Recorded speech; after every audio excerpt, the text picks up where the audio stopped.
আজকে আমরা পেয়ে গেছি আমাদের একজন বিশিষ্ট অতিথি অশেষ দাস মহাশয়কে, যিনি উত্তরবঙ্গ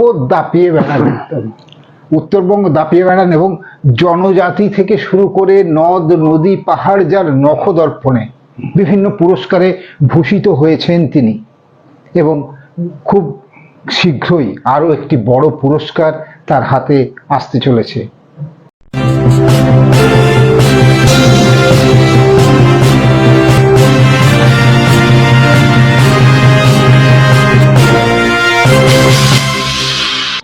নমস্কার, আবার আমরা চলে এলাম আমাদের রিয়েল প্রাইম টক পডকাস্ট চ্যানেল নিয়ে, প্রেজেন্টেড বাই নিউজ ইউএপি।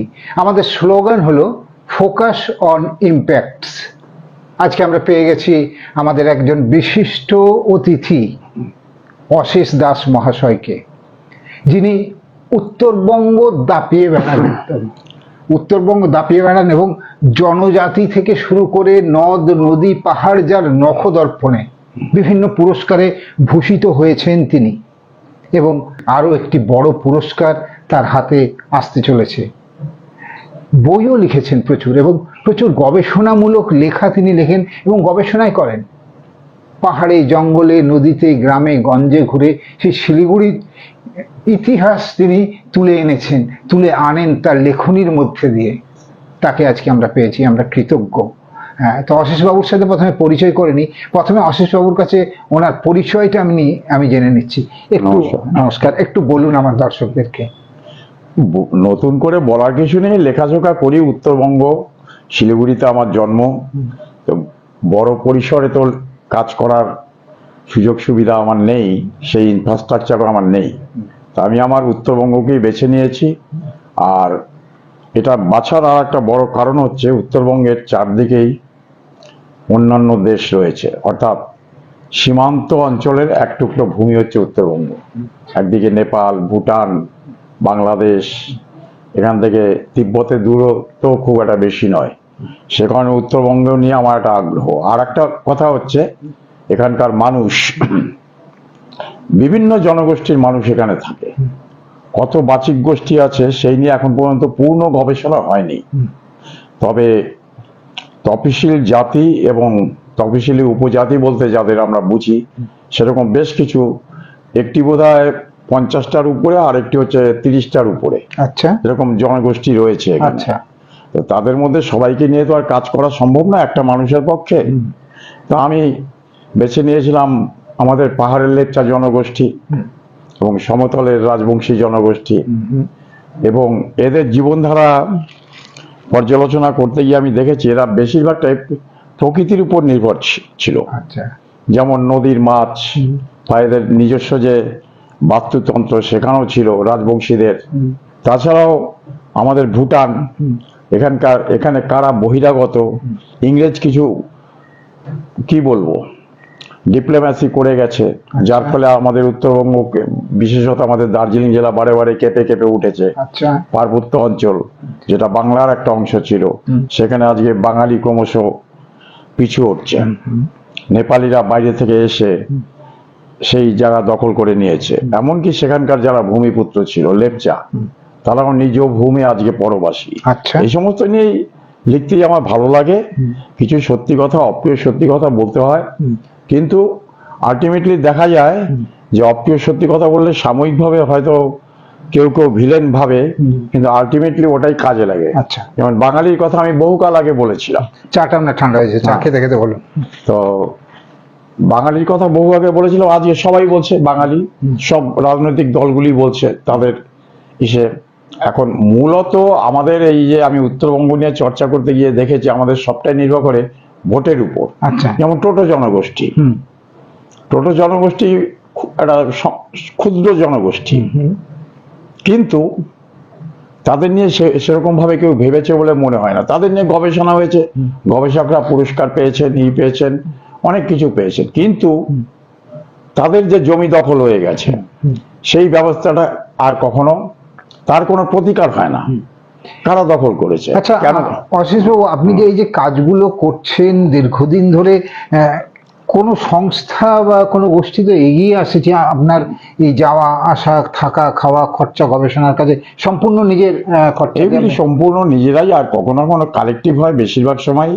কারণ এখান থেকে আমি যদি আলিপুরদুয়ার যাই, হুম, আলিপুরদুয়ারে প্রচুর খরচ যাওয়া আসা, হুম, ওই দিন গিয়ে ওই দিন আসা, বা কোনোদিন আমি বাইরে থাকি না খুব একটা বেশি, হুম, তো থাকেই না বলতে গেলে, এখন তো থাকেই না।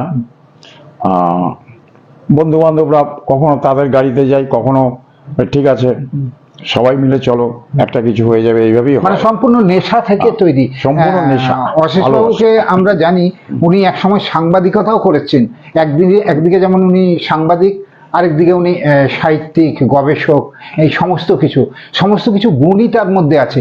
এবং অশেষ বাবুর লেখা বোধহয় আমার মনে হয় আমি পড়েছি, হাট নিয়ে ওনার লেখা, হাট নিয়েও উনি প্রচুর লিখেছেন। অর্থাৎ এখানে পুরনো হাট কবে বসতো, কখন বসতো, কিভাবে হয়েছিল, একটু আমাদের দর্শকদের বলুন না হাট নিয়ে আপনার না, লেখা। হাট নিয়ে আমি যে লেখা লিখেছিলাম সেটা হচ্ছে মূলত শিলিগুড়ির হাট। আর এবার শিলিগুড়ির হাট নিয়ে বলতে গেলে প্রথমেই বলতে হয় পানিঘাটার কথা। বালাসন উপত্যকায় পানিঘাটা, গাড়িধুরা, খাপরাইল, শালবাড়ি, বৈশমারি, আচ্ছা। এরকম 5টা হাট ছিল। আচ্ছা।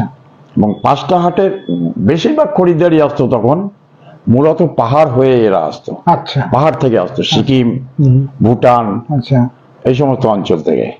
এবং এরা এখান থেকে জিনিস নিয়ে গিয়ে সিকিমে, যা লেপচারা বিশেষত, তারা তিব্বতে ওগুলি সাপ্লাই দিত।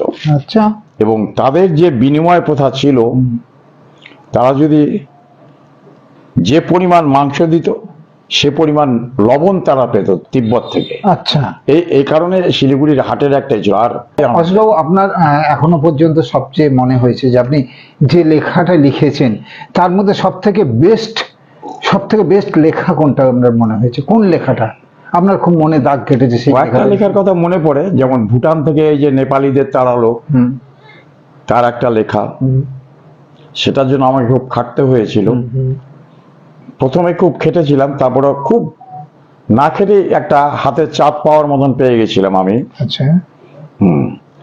দ্বিতীয়ত, যে লেখাটার পর ছাপা হওয়ার পর আমাকে, তখন অমলেন্দু দে ছিলেন এশিয়াটিক সোসাইটির চেয়ারম্যান, তিনি আমার বাড়িতে ফোন করেছিলেন। কলকাতার একটা পত্রিকায় ছাপা হয়েছিল, আচ্ছা। এবং সেই পত্রিকাটা ছিল একটা লিটল ম্যাগাজিন, আচ্ছা। মানে শিলিগুড়ি শ্মশান ও গোরস্থান।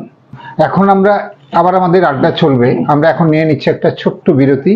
বিরতির পর আবার আমরা ফিরে আসব অশেষবাবুকে নিয়ে। ততক্ষণের জন্য একটু বিরতি।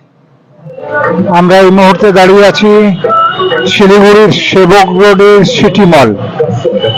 সিটি মল মানে জানেন, একই ছাতার নিচে প্রচুর আউটলেট। একই ছাতার নিচে আপনি পেয়ে যাচ্ছেন প্রচুর আউটলেট শিলিগুড়ির সেবক রোডের সিটি মল। নমস্কার, আবার আমরা ফিরে এলাম আমাদের রিয়েল প্রাইম টক নিয়ে। আমরা আজকে পেয়ে গেছি অশেষবাবুকে, ওই যে বললাম, যিনি দাপিয়ে বেরিয়েছেন সমস্ত উত্তরবঙ্গ, জনজাতি থেকে হাট থেকে শুরু করে বিভিন্ন রকমের গবেষণামূলক লেখা, এবং যার লেখা অনেকেই সমৃদ্ধ হয়েছেন, ঋদ্ধ হয়েছে। সেই অশেষবাবুকে পেয়েছি বিশেষ অতিথিকে। অশেষবাবুর কাছে আমরা জেনে নেব ওনার প্রকাশিত বইগুলি কি কি। একটু অশেষবাবু আমাদের দর্শকদেরকে বলুন। প্রথম বের হয়েছিল গোর্খাল্যান্ড আন্দোলনের উপর একটি বই, সেটা দ্বিতীয় এডিশন হয়েছিল। কলকাতার কিছু বুদ্ধিজীবী একটা সংস্থা করেছিল ভাষা বিন্যাস নামে, আচ্ছা। প্রকাশনা সংস্থা, তারাই বইটা প্রকাশ করে এবং আমাকে বলেছিল আপনাকে আমরা কিছু দিতে পারবো না। আর দ্বিতীয় বই বের হয়েছিল বিপন্ন উত্তরবঙ্গ। আচ্ছা। ওখানে উত্তরবঙ্গ কোন দিক দিয়ে মানে বিপদটা আসতে চলছে সেগুলি নিয়ে বেশ কিছু প্রবন্ধ ছিল। আচ্ছা। আচ্ছা। তো কলকাতার লোকজন, পাবলিশার যারা, তারা এখানকার, আমি সবার কথা বলছি না, এখানকার কিছু স্থান নাম, তারপরে কিছু জনজাতির নাম, তারা এতভাবে ভুল করলো আমি আর দ্বিতীয়বার প্রকাশের অনুমতি দেইনি। আচ্ছা। আচ্ছা। আচ্ছা। তৃতীয় বই যেটা, সেটাও কিছুটা এই টাইপের, প্রবন্ধে নিবন্ধে উত্তরবঙ্গ এরকম। চতুর্থ বই যেটা কদিন আগে বেরোলো, পয়লা বৈশাখে, ছোট্ট একটা বই, শিলিগুড়ি সংক্রান্ত বই, শিলিগুড়ির সন্ধানে। আচ্ছা, যেটা শুরুতেই আমি বলছিলাম যে শিলিগুড়ি কোথায় ছিল, আচ্ছা, কোথায় এলো। পাবলিশার ওটা পাবলিশার হচ্ছে সহজ পাঠ। আচ্ছা, সহজপাঠ পাবলিকেশন থেকে ওটাও আমার এক বন্ধু করে দিয়েছে। অশেষবাবুর পুস্তক প্রকাশিত হয়েছে। এখন আরেকটা জিনিস আমরা জানছি, আমরা শুনলাম উনি খুব তাড়াতাড়ি, খুব রিসেন্ট আরেকটি বড় সম্মানে ভূষিত হতে চলেছেন এবং সেটি মুর্শিদাবাদ থেকে দেওয়া হচ্ছে। সেই ব্যাপারে একটু আমি আলোকপাত করতে বলছি অশিক্ষবাবুকে, একটু বলুন আপনি। যে কোনো সম্মানই সবই এক, ছোট বড় হয় না। মুর্শিদাবাদের একটি পত্রিকা আছে, সেটাও লিটল ম্যাগাজিন, কিন্তু পত্রিকাটার খুব নাম আছে, নাম ডাক প্রত্যেকেরই তো একটা গুডউইল হয়। তো সেই পত্রিকাটার নাম হচ্ছে বাসভূমি। আচ্ছা, সেটা বহু পুরনো পত্রিকা। আচ্ছা, আর এমনিতেই মুর্শিদাবাদ, বহরমপুর আর কি সংস্কৃতির দিক দিয়ে একটা অগ্রণী শহর। সেই শহরে বহু বিখ্যাত উৎপল দত্ত, তারপরে আমাদের ঋত্বিক ঘটক, মহাশ্বেতা দেবী, কে ছিলেন না। তো ওখানে যে পত্রিকাটা সম্পাদনা করেন তিনি হচ্ছেন অরূপ চন্দ্রা। আচ্ছা, তিনি যদ্দূর জানি একসময় কোন একটা রাজনৈতিক দলের অ্যাক্টিভিস্ট ছিলেন, পরবর্তীকালে জেল ঠেলও খেটেছিলেন। সবকিছু মামলা মোকদ্দমা মিটে যাওয়ার পর এখন উনি এই নিয়েই আছেন। আচ্ছা, আচ্ছা, কিন্তু সাধারণ মানুষের পক্ষেই এরা লেখে, কোনো নেই। আর নিজের একটা সংস্থা আছে, সম্ভবত এই কম্পিউটার ট্রেনিং ফ্রেনিং ওগুলি কিছু দেওয়া হয়।